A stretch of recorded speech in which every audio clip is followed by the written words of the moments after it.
Shaolin Temple. The other one was that he had to go to Shaolin Temple and had some not argument, but he was not welcome right away. There was a period that he was not welcome.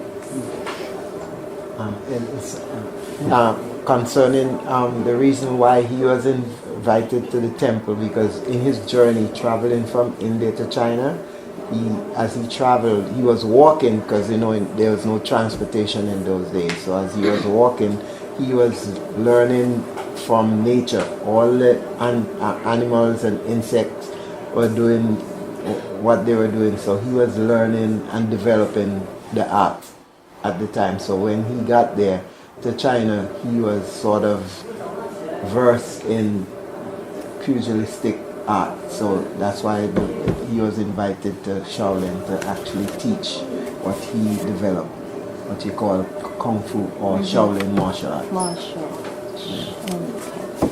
I'm sorry, where was he coming from? India. But where in India? Sakyamuni Buddha is from Nepal. Sakyamuni was the Buddha, but the 27 patriarchs I think he was coming all from around India. He was born in the South India. New South, Right. New So- Delhi, yes, New Delhi. Yeah. Okay. Yeah. So he traveled a lot to the world. Like he learned a lot to the tour of the East Asia. My steps to up there, right? My Okay, so during the Shaolin Temple, this is another the period. The emperor at that time was Wu. Udi. Yeah. So he was invited by the emperor because he heard there was this wonderful Buddhist monk that's coming for teaching to the Shaolin. Invited, and he asked the Bodhidharma, I built all these temples and Buddhists, and how much merit do I get for building all these temples and statues? Bodhidharma just said, no merits. He's almost each temple, small temple, are very close. There's a lot of temples there. So he's asking the Bodhidharma, does he get credit of it? Right, so Bodhidharma told him truly how much, no merits at all. But he was going to have a good reward for all his doing. And he asked, why I don't get any merits? Aren't you a Buddha? Or he said, no, I'm not. He's not a Buddha. So he's like, what kind of priest are you? He said, I don't know. So he's pointing out that he has reached a point in his life that he is not a sentient being. He's not a human at that point.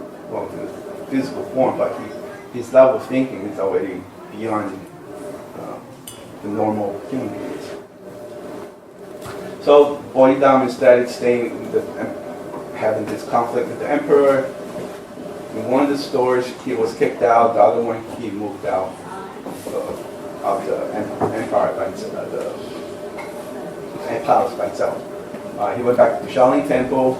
At that point, one of the stories indicate that he had to go meditate for 9 years in a cave. For human being, 9 years is a long period, but if he was able to meditate in a state of enlightenment for a period of enlightenment, it could be very short. It could be a few seconds, a couple minutes. For us, it could be 9 years. So during that 9 years, one of the lines increased. Wait, who? Let me go back a little. So the 28th patriarch from India, he becomes the first patriarch in China. That's why it's important to us. Yeah. Because that part of the lineage now is passed to China now. So he has to pass the mandate now to the next person.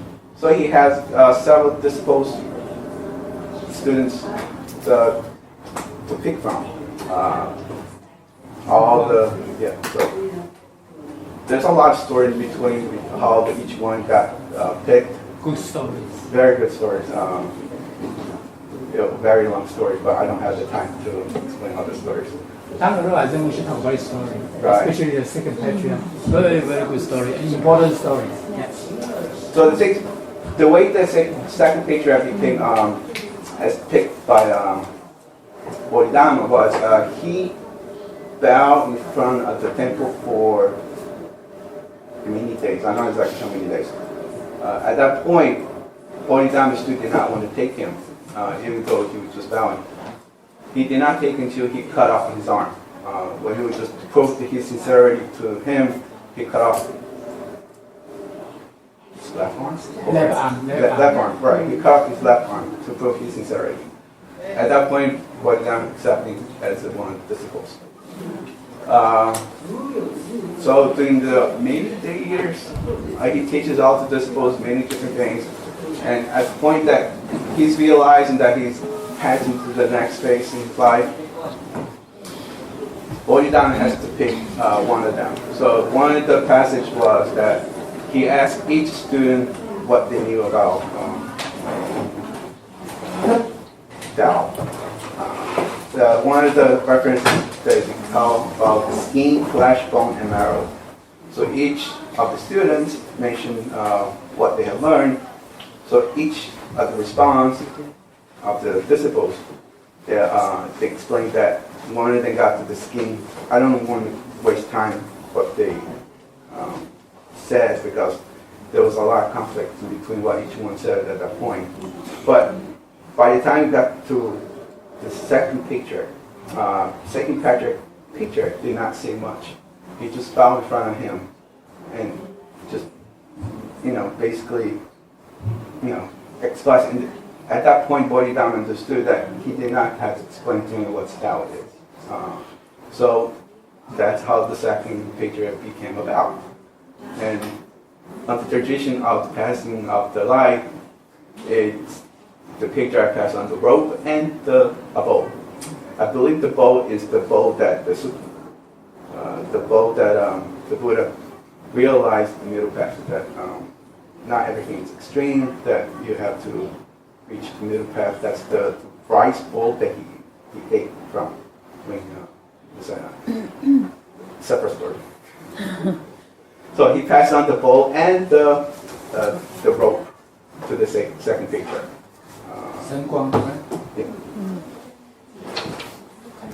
Yeah. Was Bodhidharma a bodhisattva?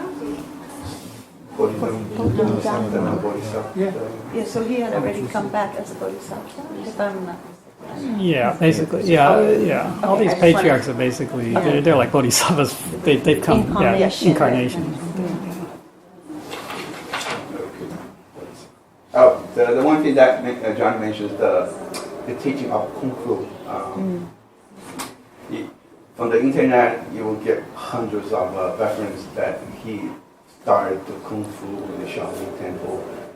Some of them indicate that was just a form of exercise that he learned while traveling. So it was just a form of exercise and became a form of that every movement expresses an action or something. So that became famous. And of course the movie just exploded using that topic, using the Kung Fu and Shaolin.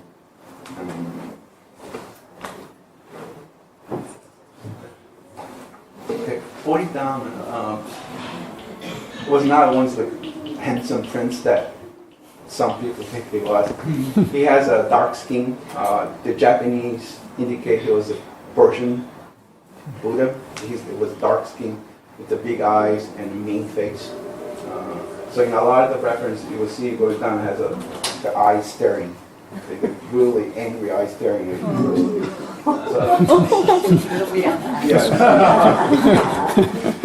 So that was some of the pictures. Bearded also, right? He's always bearded. Yeah. Yeah, he's here. One of the stories that I found that during the wild phase in the cave, he kept falling asleep. His eyebrows would bothered him. So every time he cut it off, the eyebrow, when he fell down, a tea tree grew from it. And that's one of the references I found too. So it's a very distinct person.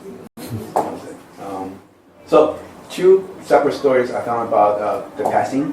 One that he went back to India and passed away in one of the cities, and that city became holy city because of him. Other passage is he went to the Bear Mountain, the Bear Ear Mountain, to teach at the temple over there, and he passed away there, and there's a huge statue of him over there. Any questions?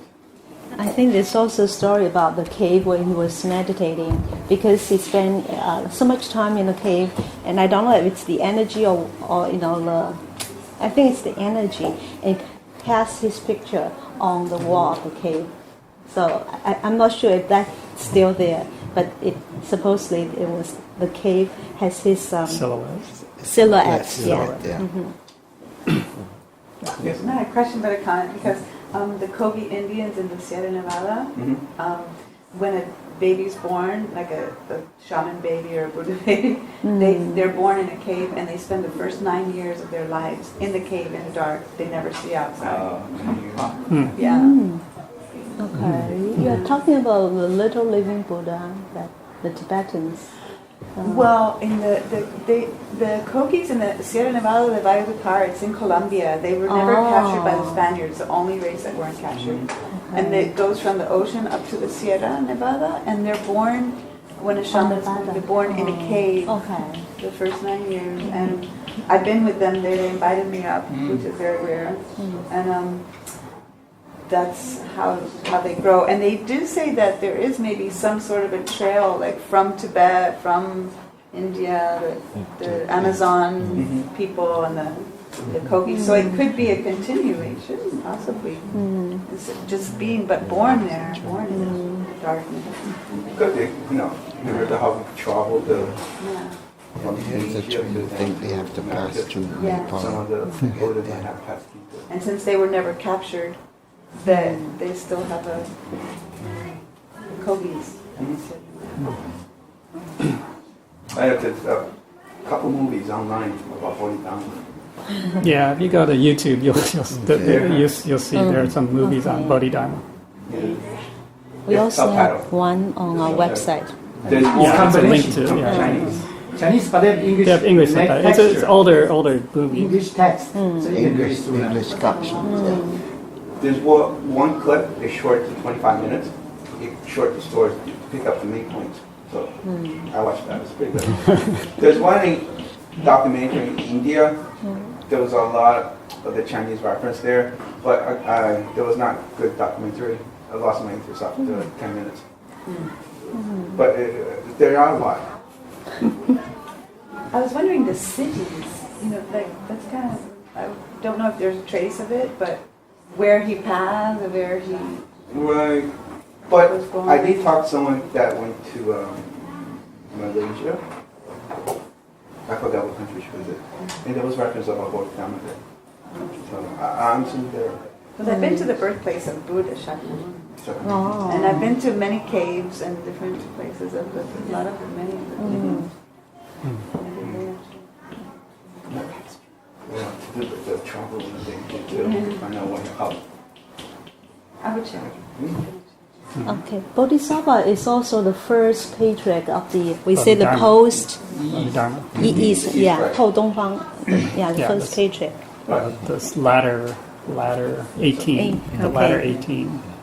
You talk about a story about two stories there. One is Liang Wudi, the Liang dynasty. The king, usually old days, nobody say anything against the king. So when Bodhisattva told the king, say, you don't get married, the king is so upset and angry. Everybody you worry about, they might get Beheaded. right? But he just tell him there's no marriage. Anybody have a comment why he said there's no marriage for the king? King has he like the Buddhism.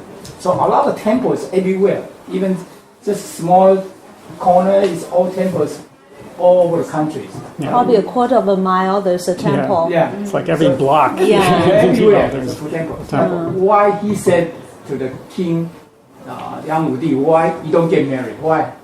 Anybody have a comment on why? Because he has merit on his mind. He has Yeah, motive. he has a motive. He wants. Yeah. He's seeking something. He's seeking that merit. Right. He's seeking it. Because when we do something right, he's thinking about, they're going to say him, he did good job, he's such a great king, right? Once you have that intention in our mind, that become fortune. We talk about merit, let's go into deep inside, it's become a virtue. Okay? Means we do something, we don't have intention. Like the parents, they take care of kids, expect kids unconditional love. The same thing. But the king of Liang, he is expecting some return, something say good about him. So that one is not really merit. The real merit is naturally, it's come from our Buddha nature. We just know that's the right thing we have to do, so we don't need anybody to give us the credit. You know what I mean? So that's the key areas. So when we do certain things, even temple outside, we just do it because that's the right thing to do based on our Buddha nature. We don't need anybody to recognize for that. But they become part of our virtues. Okay? But if we say somebody give us credit, do all the stuff, they become our fortune in the future. Their fortune, one day somebody going to return to us, but we're not going to our Buddha nature. Okay? We're not become our virtues. That's a different concept. Yeah, because virtues are. Well, you can't be taken away. I mean, we can lose it. We can lose our virtue, but no one can take that away from us. Our virtue is a part of us, right? Once it becomes part of our virtue, then it's part of us. It's always there. We always have it because it's us. It's me. I mean, it's so. But merit, the other type of merit is, you can gain it, you can use it, you can spend it, whatever, right? And it gets paid back, etc. So that's different. So it's part of our virtue. Then.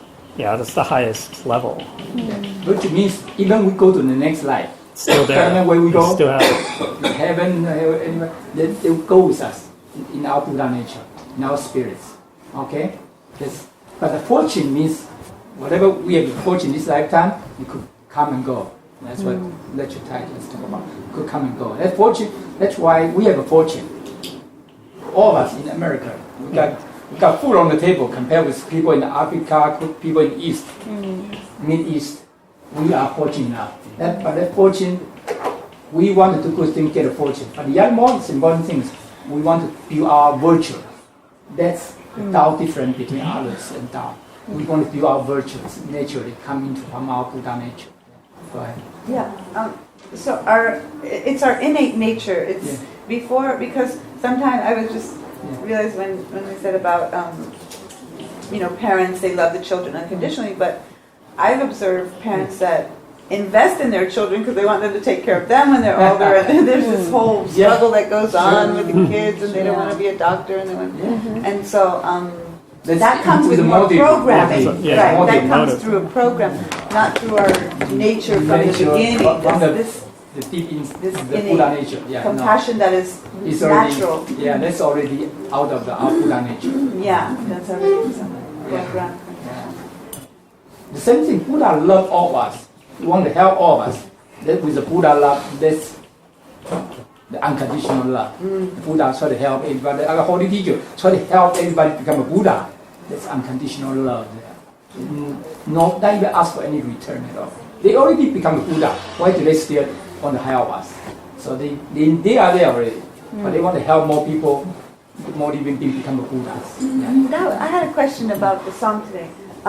Then I thought, I just said to Buddha, I was just saying to, just the best way that we can serve the people, that we can serve each other, serve others, if it means to come back again, or it means to go on to the, that I was just saying, like, whatever it is that I would like to be able to, and so maybe like the Buddha's goal to be more help even than to keep coming back. No. Or does it really the make a Bodhisattvas difference? always come. They're still coming. I mean, they're not at Bodhisattva. Yeah, you can say there's technical difference, but they're not quite at the Buddha level yet. And they're on the path to becoming a Buddha, but they have to come back. The reason why they come back, well, obviously, is to help, to guide, enlighten, try to get people enlightened, right? Because they feel that we're all one and the same anyway, so there's no difference, and so they need to help, right? And And obviously, when they're doing that, they're still cultivating. They're still cultivating. Every time they come back, they have to cultivate. I mean, that's just no escaping that. Okay, so that keep improving, building up on that virtue every time. So that's important too. So it's not that they had a choice to be able to be completely enlightened like the Buddha. They still have to cultivate. Well, but they still make a vow to come down to yeah. So all these patriarchs, they're probably all bodhisattvas. They make a vow to come down to perform a mission or do something, right? But it's interesting here. Human being, if we go back, we have to come down. Sometimes we don't have a choice because we have karma and merit. There is combination. So we go to the place. Sometimes it's not what we want to go. Because our karma is there, still there, didn't go away. Bodhisattva is a little different. A lot of times they try to reborn, they have a choice which family they want to go to. Okay, so they can choose the place they want to go. Okay, so when they go there, they go choose somebody who have family temple, who already believe that, who will receive that. They knew they can receive that too. So they will choose, like lecture Jean's, your aunt, right? And right? Yeah. He was injured before, right? And he went back to heaven, right? She chose to come down to reborn in China now. So it's in China. She's in China, but at that moment she had a choice where she want to go. But the bodhisattvas like Bodhidharma that we're speaking of, did he have a choice to go all the way with the Buddha, to not come back as a bodhisattva? He had a choice. So bodhisattvas have a choice to go completely. They can stay. I mean, because they've already attained the Tao, right? They can stay, but because of their compassion, they can't. They see all these sentient beings that need to be saved, and so they still come back. Like Qigong, let's take a simple example. Like a Qigong Buddha, right? He was a person over Song Dynasty. How long ago? Almost very close to 2,000 years, right? Yeah. He's Song Dynasty. But his spirits come down to reborn to a Tiannan Buddha, right? Then he reborn again. The 18th page. Yes, he's reborn. This is second time he reborn. So he keep coming down to help all the living beings. So he become the other Buddha. But when they come down, reborn, they still have to cultivate. That means all of us, we could be in a position in the heaven. Or we come down, we still have to cultivate. Build up our virtue, build up our merits. If we don't build up those stuff, we could get lost. Then doesn't matter what we had before. We could lost and we could reincarnate again. So we come down, reborn, we still need to reincarnate. We still need to cultivate, do the right thing, and then you can go back to the same place. That's why Tiannan Bodhisattva, you can see some interesting he's the same spirit. But when the Buddha channel in, he's like a scholar, very serious scholar. Okay? But when Qigong Buddha coming down to channel through the girl, he's like a monk, very carefree. So you can see two different characters. Right? Personality are totally different, but they are the same spirits. Same spirits. That's the beauty of the reincarnation. You can see that. Once down the road, you can see that. Interesting. So it's more helpful to come back down as a bodhisattva than to just, if they had the opportunity to be that, wasn't that enlighten more people that way? No. It's not a question of, if you want to stay up there or you want to come down. See, actually, bodhisattvas, Buddhas and bodhisattvas. Bodhisattvas have 4 vows, right? Last week we talked about 444, right? But there are 4 other vows. There are 4 great vows of a bodhisattva. Okay? The first one is, however innumerable sentient beings are, I vow to save them all. So that's the very first one. Okay? So that means they make those vows. Okay? Buddhas too. So that means, they can stay up there. They can whatever, enjoy for eternity, whatever. But because of that vow, they come back. They reincarnate. Okay? Now, because they are, they cultivate, they have lots of what we call, quote unquote, merits and virtues. It's really, in Buddhism they call it unconditioned merits, or 无漏 the gong, right? 无漏 the right? The gongde, right? Unconditioned. It's called unconditioned merits and virtues, or virtues and merits without outflow. It's called without outflow. Whereas 福报 or 普通的功德，就是说凡间的功德 ，okay, it's called mundane merits and virtues, or they call it conditioned merits and virtues, or merits and virtues with outflow, 有漏的 okay, all right, okay. So because of that, then they can literally pick and choose when and where, to what family, to whatever background, to incarnate, to come back. Now, the notion is that, I just have to cultivate and become Bodhisattva, and I can go, and I stay up there forever. Really, that's not really Buddha then. If you have that thought, if you have that type of thought, that's not Buddha. So then why are the Buddhas up there? No. They're up there, but because we only see it at this point in time. We don't see it in our 100 years. They have a lot of, just karma. There's a notion of karma. So maybe the time is not come. It's not right for them to come down there. You see what I'm saying? Okay. Actually, really, when we say Buddha nature, like what when we say Transmitter Lin was saying, mentally, actually all of this are the same. All are one. We call that one. One 一体, 一本体. Okay? There's no sense of I, you, us, them. There's none of that. Even though, yes, many Buddhas have come, like Holy Teacher, like 18th Patriarch, but really they're the same essence, same Buddha nature. There's no, even among Buddhas, the 十方如来, the Buddhas of the 10 directions, they call them, okay? They're all really the same. Where are they? They're everywhere. They're everywhere. Yeah. Don't. They're in the breath. Yeah. Don't think about where they are. That's it's not like that. It's beyond our imagination. Don't think it in those dimensions, because then that way you're restricting yourself. You're limiting your understanding. Okay. Don't think of that. Oh, there's a place. Like there's a heaven. There's a heaven. Where is a heaven? Heaven's in your mind. Heaven's in your mind. Heaven's in your mind. Heaven is in your mind. Heaven is in your Buddha nature. It's in your mind. So it could be anywhere. Wherever you are, that's heaven.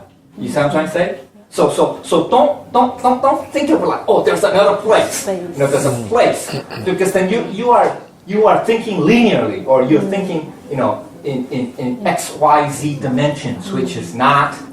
It was just only a small, tiny part of the reality. Okay, so actually, it's all in your Buddha nature. Okay, we're all the same. That's why in Avatamsaka Sutra they say all in all, one in one. That's what it really means. But that's one meaning. But that's too metaphysical. But so the idea that keep it simple. Let's keep it simple. Let's put it this way. Okay, this day. Family, friends, or colleague, everybody's in harmony state. Very beautiful, very happy. They all tie together, bound together, so happy. We are already in heaven at that moment. So heaven is not wait until the moment we die, we go back to heaven. So we bring this heaven in the human world already. Paradise, in heaven already, that's heaven. So if, for example, if the person is not happy, you think the person go back to heaven, he's going to be happy? No, right? No. So the happiness is building in the living world. Let's Qigong Buddha. Let's take a look at Qigong Buddha. When he became a Buddha, it's not because when he died, he became a Qigong Buddha. When he was alive in the Song Dynasty, everybody called him Qigong Buddha already. Because all what he has done at that moment, people always call him Qigong Buddha. So the same thing, what we have done in this lifetime, what we do, help the living being, people see you as a Buddha. You are already a Buddha. That's how Buddha will see you as a Buddha. It's not wait until the moment, okay, we cultivate, one day I will become a Buddha. No, we got to help the living being do the Buddha thing, then they see us as a Buddha one day. The Qigong was, when he was alive, everybody called him Qigong Buddha already. You know what I mean? Because he was help and save all the living beings in a moment. Living Buddha. Yeah. I guess my question is got kind of but- tainted, but Yeah. that's not, well, it's okay. To simplify it a enough for little me. bit more, you know, like you say, where is our Buddha nature? You say your Buddha nature is inside, outside, it's here, there, and everywhere. So if we can look at the Buddhas in that form to say, so they are not here. Right now they're here, right? So just like our Buddha nature is here and around us, so we can't say that they're in a specific place. No, I understand that. I mean, that's because I got like a little bit tripped up with what I originally asked. This didn't get answered. Like the way I was like, What's it's your okay. original question? It's too much. I can't. I'm like, Okay. I just love to So- be with the people. I just Take hang your out. time. Take your time. Can you quickly explain just 3 minutes explain 从达摩到神光为什么他会去左旁那个 good story. Everybody should know about the story. But just to answer your question, just understand. Do you understand my question? That's why. Well, you're saying a Buddha, why does a Bodhisattva No. want to want to reincarnate? Well, the question originally was that Bodhisattva, they come to help the sentient beings. Until the last sentient being is suffering, we're all suffering. And we're all one, I understand this. What I was asking is how to be of the best service to, existence, to all sentient beings, to the world, to the existence. How to be the best. When a bodhisattva or a Buddha, or if someone becomes enlightened, they go into the ether, they become everything. We're breathing them. It's everything. It's an essence that is like permeating. And so, is it more beneficial to go into, to return into this essence? To like, does it just make it even more enlightening without even having to go through speech or talk or action? Well, just to, no, it's or does the coming back as a bodhisattva to come and Okay, no, it's really to answer your question, it's both. to be technically correct, because as long as there are sentient beings, as long as there are realm of form, 有形有相世界, the only way to get those sentient beings, people who exist, is to be with them, to be with them. You cannot be saying, "Oh, I'm some spirit, come and follow me," like that. You understand? So you have to be here. Now, you say, to answer your most basic question, here's the interesting catch. By you being in this physical realm and doing, let's say helping others, I follow the Eightfold Paths, all that stuff, okay? All that stuff, the 8 virtues, the 6 paramitas, all that stuff, okay? You are really what we call creating 福地因, okay? 福地因, which means it's called, well, they call it the field of merits or the field of the cause of Buddhahood, okay? Field of the cause of Buddhahood, okay? It just means that you are accumulating what I said earlier, the unconditioned merits and virtues, or true merits and virtues, okay, without outflows, that will, when it's time to pass, we're gonna die, right? One day or another, right? You will become a Buddha. You see what I'm trying to say? But because there's still beings here, right? There's this ever continuous vow or process of still coming back again to in another time, another cycle, doesn't matter, whatever, depending on the karma, whatever, to come back and repeat the whole process over and over. You understand what I'm trying what to say? about sitting under a tree like the boy in Nepal just sat? Yeah, but Silent. who are you? I mean, yeah, I'm you just are. asking, like, No. Meditation.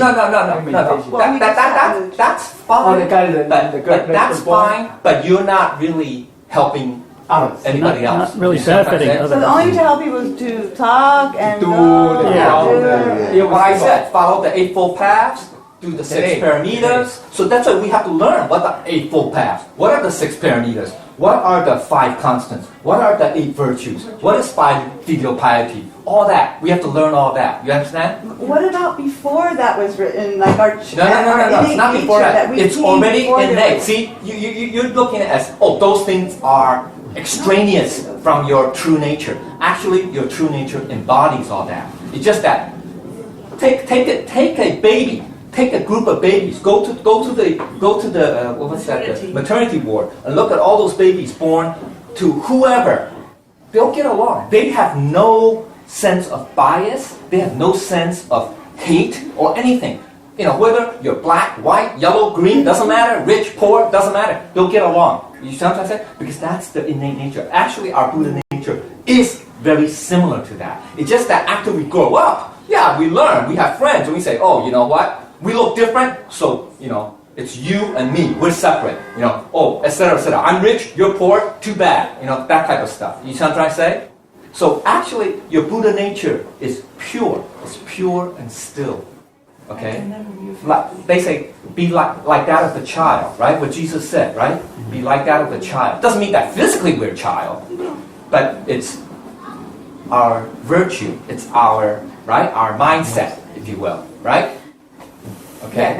I Make got my sense? own personal answer through Yeah. my own experience of something that happened to me. So it's okay, I'll just stop. I shouldn't ask it. No. No, really. No, I don't have the no. brain for it. I don't have Okay. Then nature type. You want to take it Thank 3 you. minutes. No, I am Thank is you. only temporary. It's interim. It's 方便法. It's there's another term for it. I forgot. It's an intern methodology. Yes, because we are in this world, so there is a notion of I and you. Yeah, that's true. But that really, if you accept that, that really is the fundamental cause of conflicts, friction. Okay, so that's why Buddhas, to become a Buddha, you have to have no what we call 四相, 4 images, right? Right? The 我相, 人相, 众生相, 受持相, right? Okay, the I, the ego, the personality, the being, and the life. You cannot have that. You cannot have that separation. Because why? Because from Buddha's perspective, they're looking not at our physical entities. Of course, we're different, physical entity-wise. Yes, but he's looking at the Buddha nature level. Because we're all the same. We're actually all one. We're all actually one. Yeah, Okay? come back to the different. Look at the predecessor and grand predecessor. What do? They treat living being as a most important thing. For themselves, they are secondary. So they all take care of living being. Once they take care of living being, what happens? They don't have to worry. They don't worry about themselves. So they treat all the living beings like Buddhas. So they do the Buddha things. So that's a Buddha thing. They don't. Human world today, we gotta say, I, me first. No matter what do, we think about our own benefit first. As a predecessor, grand predecessor, they always think about, worry about living being. Can they receive Tao? Can they become a Buddha? What they can do can help them. They only think about it. They didn't think about themselves. So sometimes they suffer the hardship, all stuff. They knew they just because they want to help the living being get to that level, to enlighten it. So that's the predecessor, grand predecessor. That's what they do. So like Jigong Buddha, when he was alive, he helped all the living beings. If you look at Jigong's story, I think you can see on the movie. You can see wow, he went everywhere to help all the people, living beings, and suffer. So that's the Buddha.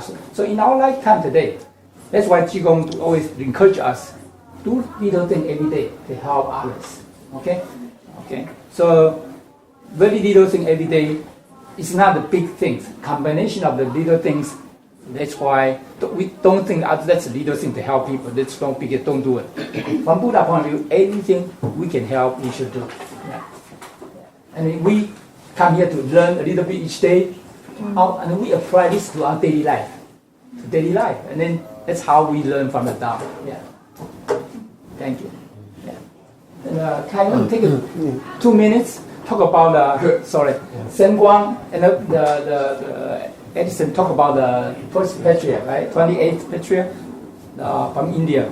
Talk to how he he cut his left. The second patriarch cut his left arms.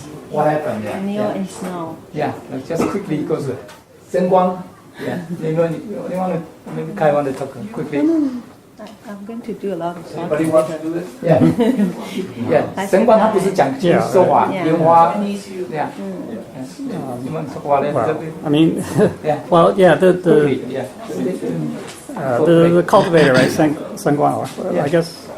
Yeah. Yeah, he's well cultivated. I mean, he can, he can talk about the Dharma and stuff like that, and even, right.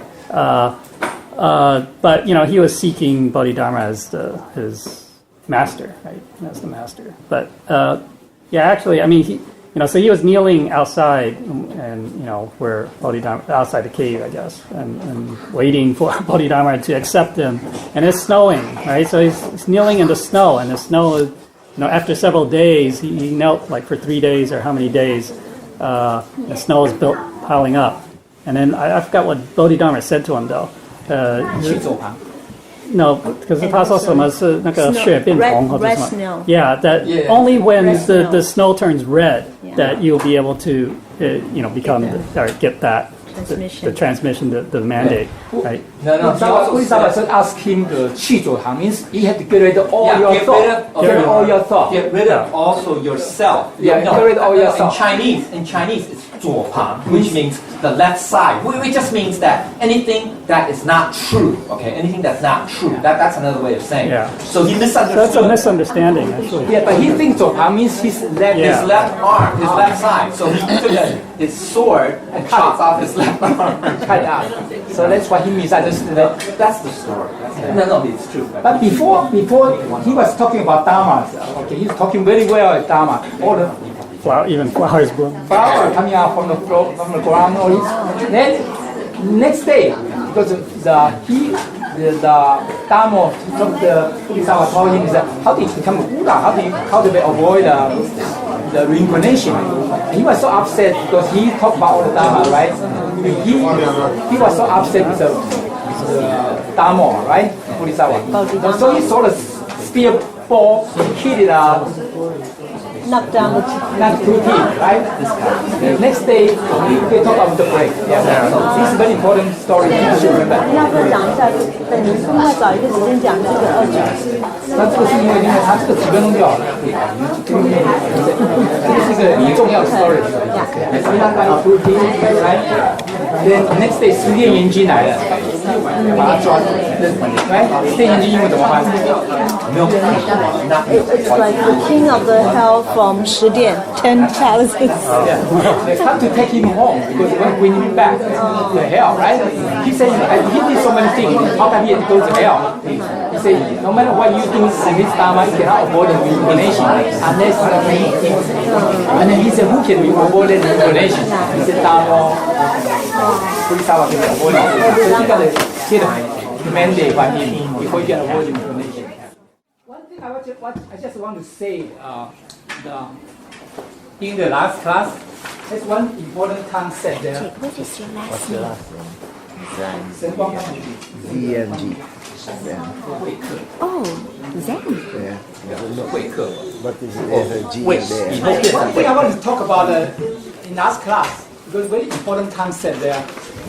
Sen Guang, he can talk the Dharma as good as anybody can talk, okay?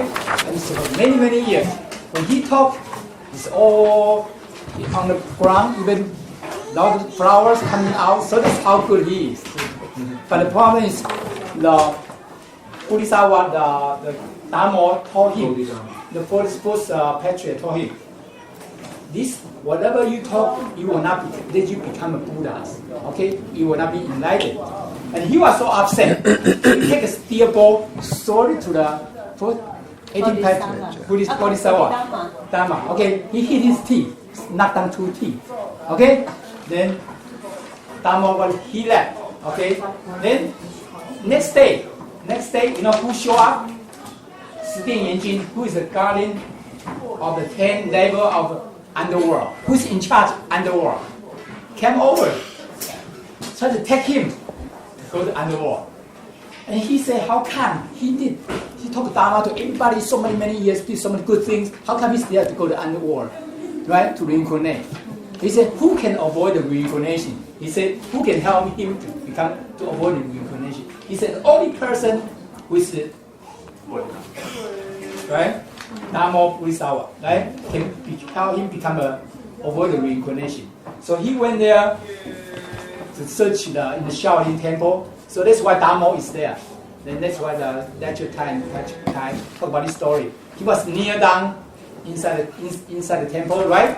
At that time it was snowing, so snow keep coming up on his chest area. Then Dharma Bodhisattva told him, said, you got to 去左旁, means get rid of all your thought. How do we become the Buddhas? Teacher asked us, get rid of all the affinity to not raise the single thought, right? Basically, Bodhisattva told him that, Dharma told him that. But he misunderstood. 去左行 means, in Chinese, yes, the other meaning, cut your left arms. So he just cut the left arms. So from that moment, you see the jasa means, you see the monk? The robe. The robe, right?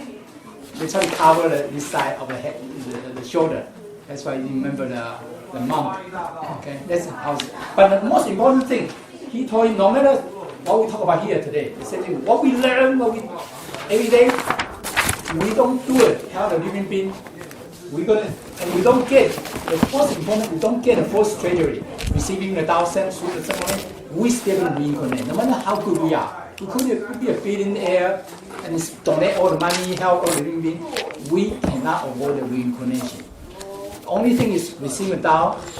That's the only thing we can avoid the reincarnation. It's a beautiful thing we all have got.